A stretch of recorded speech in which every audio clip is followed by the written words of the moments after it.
guys, it's crazy, it's the French channel. And in this video, there's going to be something a little bit different. Leading up to the 1 year anniversary, or not the 1 year, you know, just for fun.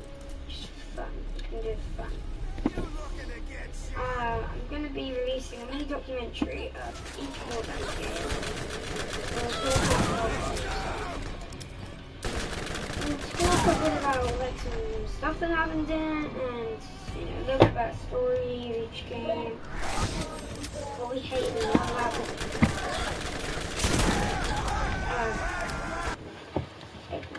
Sorry. Firstly, we're going to talk a bit about the story of each game, what we hate, and what we love about them. And first, up on the shopping block in today's video, we're going to be talking about Borderlands 1.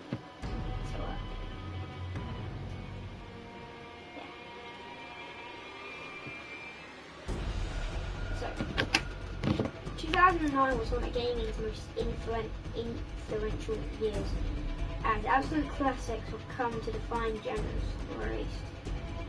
We saw great such as the start of the Batman series and Arkham Asylum, and a sequel to Assassin's Creed. Left 2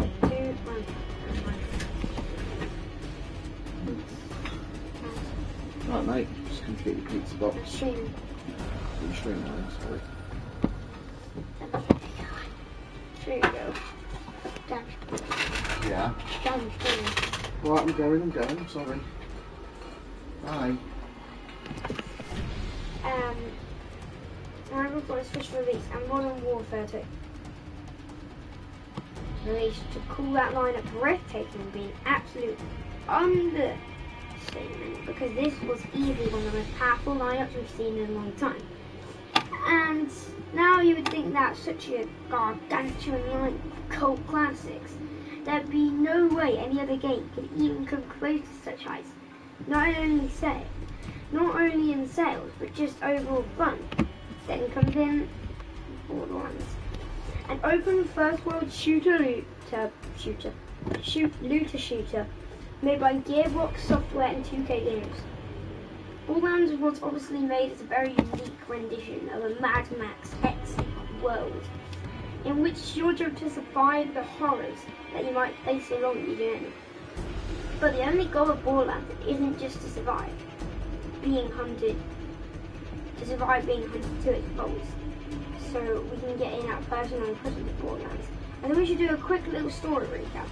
So all started off with Dark Corporation, supposedly left Door Corporation. Supposedly left Pandora. This is where Vault Hunters, Lilith, Brick, Mordecai, and Roland set their sights on the fabled vault not long after their arrival. They are contacted by a mysterious woman, who will come to find out's name is Angel. Angel guides the 4 Vault Hunters along their journey as they take down everything from flesh-eating skags to murderous psychos. Along the way, however, the Vault Hunters meet an archaeologist known as Dr. Patricia Tannis, who helps them learn that the vaults could only open once every 200 years. Something that would soon go on to be abolished in the series. However, Tannis continues to explain our heroes that the vault is scheduled to open soon, very soon. So in classic Borderlands fashion, our 4 Vault Hunters then continue to hunt as they collect the key fragments for the vault key until they eventually reach it out. Only shy of Commander Steele. He tells you, you have failed to listen, Commander. I've warned you time and time again. Persist on ignoring my orders. The contents of the vault are rightfully the property of the Atlas Corporation, which you belong to me. He works surgery. Get your team ready to go inside. Yeah, that's right. There's a big alien in this vault, known as the Destroyer of Worlds. But long story short, the Vault Hunters kill the monster and get nothing there. There's really no loot inside of the vault like they originally been promised, and overall they were just disappointed. Instead, the vault triggers off the events of Borderlands 2, we will be taking a look at in the future. So this means, you might be asking me, well, Duffman, if it was a lackluster story and they didn't really get much from the vault, what did the Vault Hunters do? After this, Well, I did mention that the main selling point of Borderlands is there was a million of crazy guns from alien guns, fire pistols, shock snipers. Borderlands took a bunch of weapon parts and threw them into a random gun generator in order to make an ever-expanding arsenal of weapons for players to find. And this right here, in my opinion, is what stopped Borderlands from being buried under the same amount of amazing games that were released in 2009. They already took an already very stale idea for a game and turned it around with a 180 into an 11 out of 10 with only one idea. No matter where you go, no matter what you find, no matter what you do, you will always find them. I promise you that Borderlands proved to every other game developer that despite the limited amount of tools, you can still do something remarkable. With them given the right ideas, I did mention this was in 2009, right? In a time where hardware limitations were heavily enforced, Gearbox were able to add a mechanic capable of generating over 10 million unique weapons, shields, grenades, and so much more. And this mechanic worked extremely well for them, as by 2010, a year after Borderlands 1 had already sold over 2 million copies. And now we're up to date on what Borderlands 1 is and what Borderlands 1 was. Let's talk about what players perhaps did and didn't like about the first game of an ever-expanding franchise. Because even though this game started a slew of looter shooters and also many sequels which should also be taken a look at in the future, it was not perfect by any means, since this was really the first time Gearbox had ever done something like this. Massive and and this huge in terms of merging various aspects of genres together. Something was bound to go wrong. Now my first critique of Borderlands 1 sadly comes in the form of the story. I know for a select few of you guys it's going to be a very tough pill to swallow, but I just do not like the Borderlands 1 story. I mean, sure, what I spoke about it in the opening sounds cool, but in reality, it's just not, it's just not.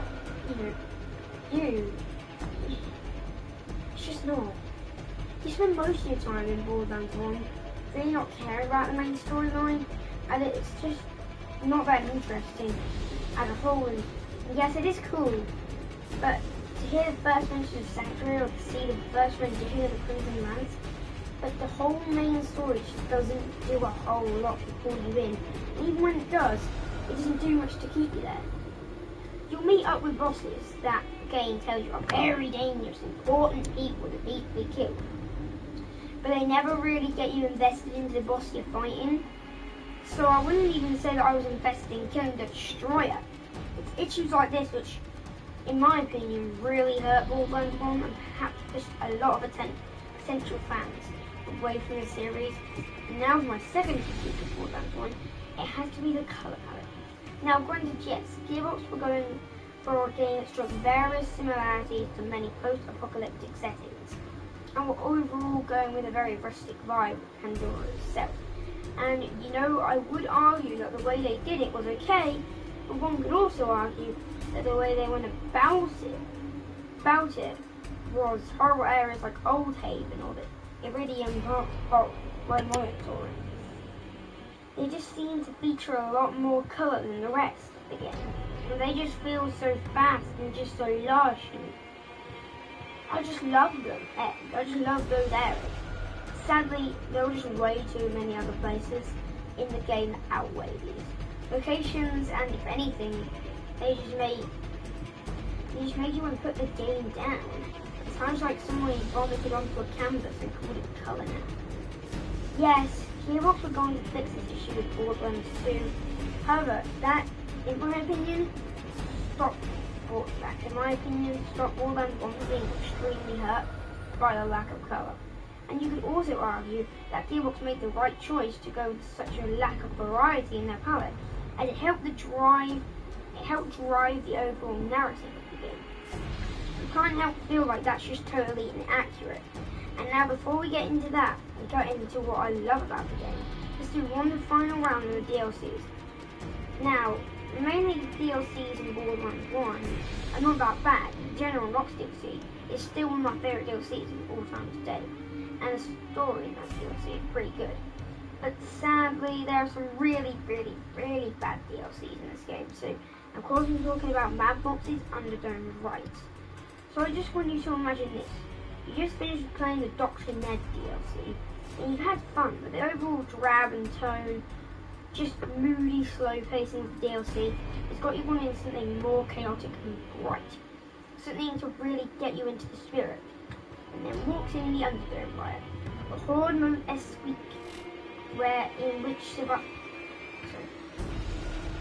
sweet survival, which in you fend on waves and waves and waves of the same enemies bought since release, because Moxie, a character we wouldn't even properly meet till DLC 3, wants to get a new husband or wife.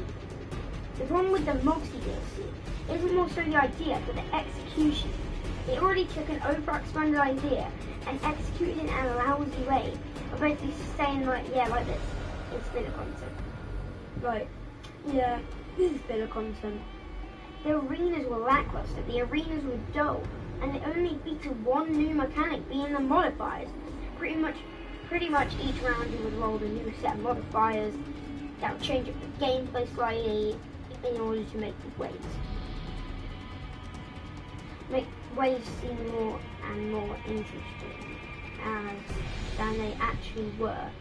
The problem though is this did not work. People did not like it, but hey, I would be lying if I said that was all bad, because the Moxie DLC did introduce one of the greatest features in the series that as fans will come to love, and that is the bank. This is a machine which could be put to use weapons for your characters, and could be expanded by getting storage deck upgrades, and the bank quickly became a solid feature, and has luckily been in every Borderlands game since. Now, speaking of features that were mainstay in the Borderlands games post Borderlands 1, I think it's time we make a shift here and talk about what we feel about this game. And here to help me with this section of the video, I didn't ask anybody. Yeah, I just did. Well, so I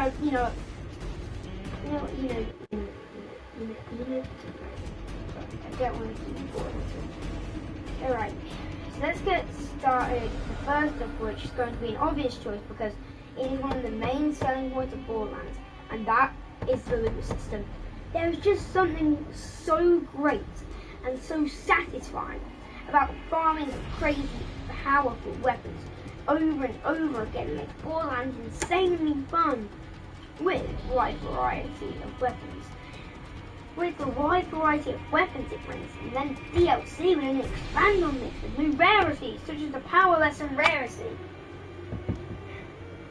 These guns and shields would only become harder and harder to find, which made them more and more satisfying to receive in a chest or for a boss. And one thing that seriously surprised me is the thing that you guys seem to love the most about Borderlands was the farming for hybrid weapons. I'm referring to guns like the Ajax Ogre or the Penetrator, the Reaver's Edge, or even the Saber Bone Shredder. It's just things like this which just really make Borderlands 1 stand out from the games in this series for me as a whole. And while we're on the subject to talk about things that people also get absurdly found, it's actually a straightforward approach this game takes that people will like. I'm sure it's going to surprise you guys. But unlike Borderlands 2 and so on side missions in Borderlands 1, so on and so on, most side missions in Borderlands 1 are very straightforward. They don't serve as a mini story mission, rather a fetch quest or a kill quest with little to no unique aspects to them. But oddly enough, this is what people love about Borderlands 1. For some reason, I've got to be honest with you guys, I can't say that I disagree with them. I feel like Borderlands 1's restrictions due to the engine left a lot up to imagination, which is why so many people actually enjoyed the farming, as it always gave them something new to do and explore. There's also the unspoken pro with the Borderlands games, how, just finding Cup, but I'll be honest with you guys, I don't really prefer Snake Cup. more of a solo player. That's why I don't have much to say about it. But I do respect those people who love co-op on Borderlands, and some people even let their fiancés do that.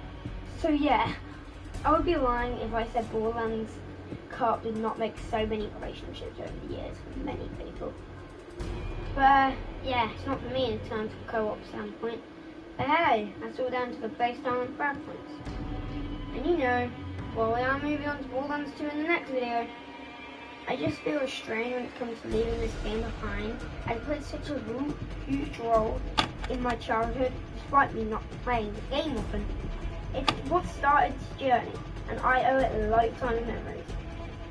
Borderlands 1 isn't as perfect, but it is still a timeless classic. And for what I was going back to play it for this video, I couldn't help just feel overjoyed with nostalgia and fun. Overall, the game is just fun. So many new games coming out. Now, our next generation of consoles releasing this year, I can't help but feel like Borderlands 1 is only going to be forgotten by the new generation of gamers, and that just makes me feel really sad. Again, this game isn't perfect, but to me this game is a masterpiece. However, there is another reason for the masterpiece to talk about. I'm going to be talking about that in the next video. So the next game we're going to be looking at is Borderlands 2. Leave your comments down below about what you love most about Borderlands 2. I'll be sure to include it in the video. And also let me know what you hate and what you love about Borderlands 1 in the comment section down below as well. So until the next one, guys, thank you for watching. Please take care of one another, be nice and kind, and have a nice, you know what, just have a nice day. Very nice day. Just have a very nice day.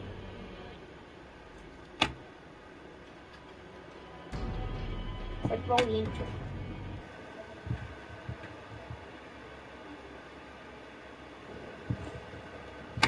I'm just gonna say roll the intro.